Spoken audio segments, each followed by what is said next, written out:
President Levin, Provost Martinez, trustees, senior class presidents, thank you for the invitation to address you today. And to the distinguished class of 2026, congratulations.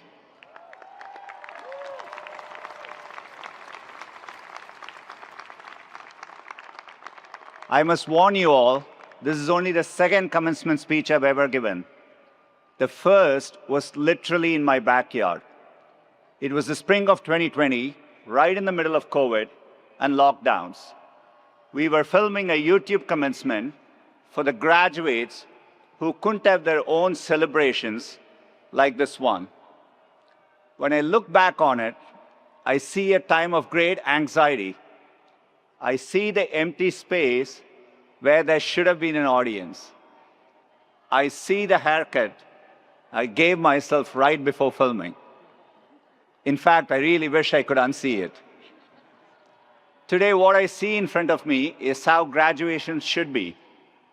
Graduates celebrating together and with the people you love who have supported you on your journey. Your parents, relatives, friends, professors, and everyone who helped you reach this milestone. Let's give them another round of applause. They deserve it.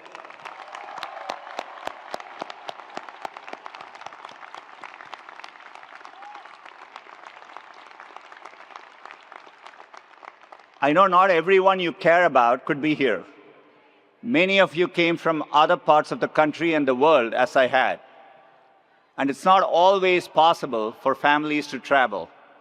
In fact, this is the first time my mom and dad are attending a graduation ceremony I'm a part of. So let me say a special thanks to them and to my entire family here with me.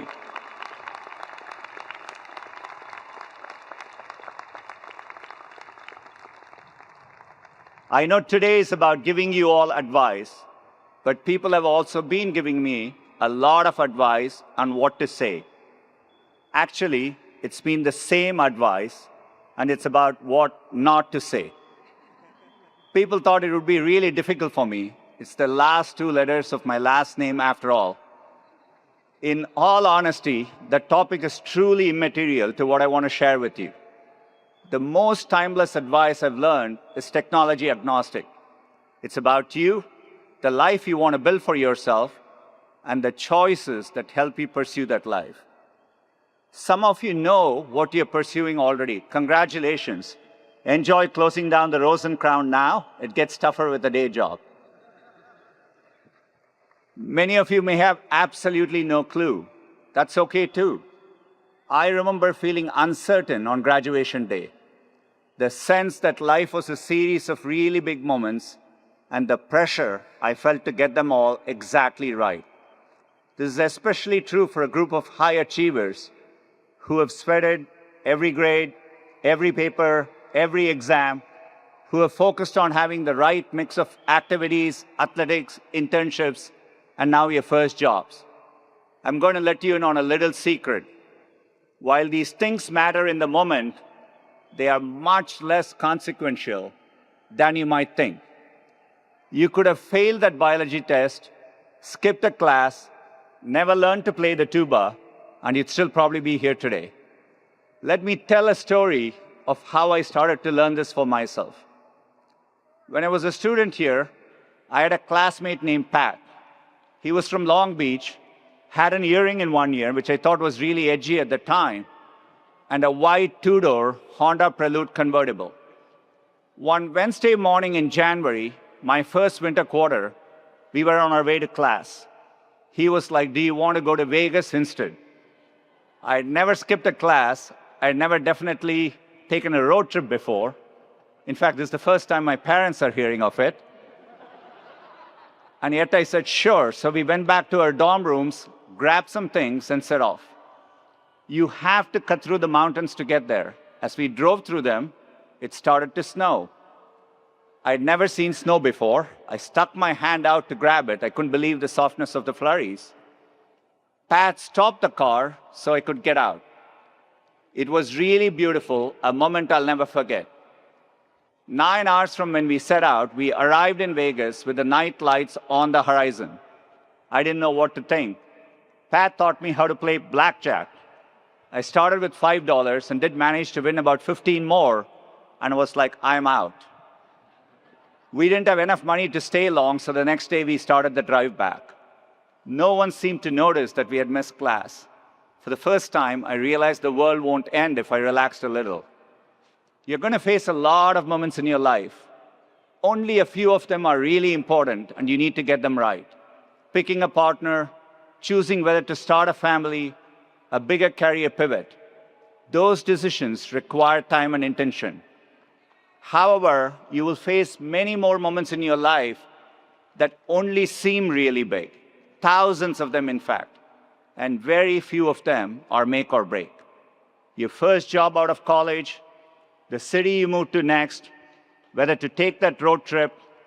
While those moments add texture to your journey, they rarely determine the course of your life. But if you're able to filter the signal through the noise, you can nudge your life in these moments into having the impact you want. So today I want to share 3 simple filters I've applied to my own life. 3 filters that have helped me get more moments right than wrong and took some of the pressure off. First, choose optimism. This might not ring true to you at this moment. The world is going through a lot. Global conflicts, economic anxiety, a rewiring of technology, information overload, all at a fast pace. It's easy to look at the news of the day and think that we are living in uniquely challenging times. For me, it's helpful to remember that each generation has faced hardship in their own way. We don't get to choose the world we graduate into, but we do get to choose how we frame our circumstances. This was something my parents instilled in me at a young age. I grew up in the vibrant city of Chennai, India. It was a comfortable life for the most part, but in those early years, we had some challenges. We worried about severe drought and whether the water trucks would arrive in time. And for us, technology came slowly. We had to wait years to get a telephone, a TV, a refrigerator. Each changed our lives in meaningful ways. My parents never let the constraints limit my imagination of what was possible. It's the reason I even let myself dream I could one day work in a faraway place called Silicon Valley. When the call from Stanford came, my father spent the equivalent of a year's salary to buy my ticket. It was my first time on a plane. When I landed in California, it wasn't exactly as I had imagined. I remember that first drive down 280 coming from the airport with my host family. If you're not from here, California is advertised as being really lush and green. But when I looked out the window, it was more brown. I guess I said this out loud, I'm not sure why. My host, Mrs. Jane Earl, gently corrected me. We prefer to call it golden, she said. And that's exactly what I mean by choosing optimism. It's about reframing for the positive. Where I saw brown, she saw golden. This slight change of perspective had a huge ripple effect on how I thought about the world around me. Lush forestry wasn't all that was misadvertised, if I'm being honest. The ocean looks warm and inviting on the brochure. A Stanford professor even emailed me before I accepted and used the beautiful beaches as a selling point. So the first time I went to the beach in Santa Cruz, I ran fully into the water. It was not warm. I've since learned that the Atlantic can be warmer, which, by the way, is the only reason Stanford joining the ACC makes any sense at all. Despite the brown hills and the cold ocean, it seemed like almost everyone I encountered had a generally positive outlook on life. Maybe it's because you can wear shorts all year, I don't know. I found myself adopting this California optimism, and it helped me navigate one of my bigger pivots during my time at Stanford. I came here fully intending to get my PhD and to move into academics. Life had other plans, and I needed to get a job sooner. So I left my doctorate program, and Stanford was generous to offer me the chance to fulfill the requirements for a master's. I could have seen it as the end of a dream, but thanks to Mrs. Earl, I was able to see that particular brown hill as golden. In that moment, I chose optimism. The second filter is to gravitate towards working on hard things. I'd love to tell you I was an immediate success after leaving Stanford. I wasn't.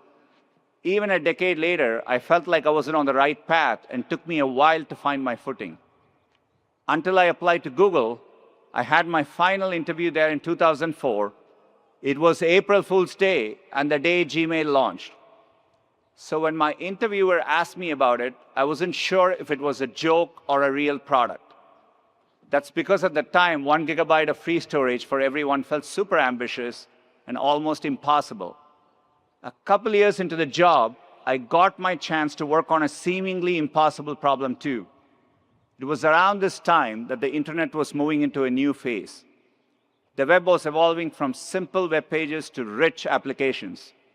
There was a group of us that felt we could reimagine the browser to be much better and faster, and we had an early prototype that we thought was pretty good. Internally, there was a consensus that building a browser would be incredibly difficult, requiring hundreds of engineers. We had a group of about 10. The consensus was right. It was going to be really hard. In some ways, we were naive, and it's good to be a bit irrational when you approach new things. And in 2008, we launched what we thought was a great browser. We had 8 million users in the first 24 hours, and the reviews were really positive, and then user growth stagnated.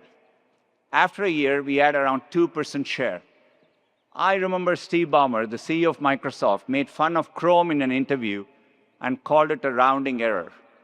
It could have been demoralizing, but with that California optimism, I told the team that the fact he went out of his way to dismiss us meant we were doing something right. We kept going, setting highly aggressive stretch goals to keep the team pushing. We rapidly iterated, shipping the browser every 6 weeks, while others shipped one maybe every 6 months to a year. Success began to follow. Working on hard things has taught me a lot. It typically attracts other great and optimistic people. And even if you miss meeting the high goals you set, you will still achieve something great. So when you have the choice to work on something hard, say yes. And the third filter I use, when all else is equal, do the thing that excites you. For me, there has always been access to technology. The more access my family had, the better our lives got. I didn't have much access to a computer until I came to Stanford. So you can imagine my surprise when I walked into Sweet Hall and saw rows and rows of computers that I could use anytime I wanted. It was 1993, and the internet was being built literally all around me. I saw it as a fundamental enabler of human progress. The idea that I could be a part of bringing it to as many people as possible was exciting. It's why I took the offer at Google, why I jumped at the chance to work on projects like Chromebooks and Android later on. Several years ago, I remember meeting a group of women in rural India using Android smartphones for the first time to learn new trades, to speak with loved ones far away. And I remember visiting a classroom in Pittsburgh and seeing students from different backgrounds learning through the products I helped to build. Seeing computing change people's lives as it had changed mine was the most exciting thing in the world to me. So as you look at your own path, don't focus on the thing your parents want you to do, or the thing all your friends are doing, or that society expects of you. Instead, think about the things that keep you chatting excitedly with your roommate late into the night, and go do those things. Class of 2026, I genuinely believe you're the most capable class in history, at least until next year's class. That's how progress works. You have thousands of moments ahead of you. The important thing isn't to get them all right, it's to find a way to keep moving forward. Sometimes we end up somewhere wonderful, like a beautiful snow-capped mountain. Other times we end up in, well, Vegas. Both are a gift. You already have the California optimism to see life's golden hills and a Stanford diploma proving you can do hard things. Now go out and set your heart ablaze. Congratulations.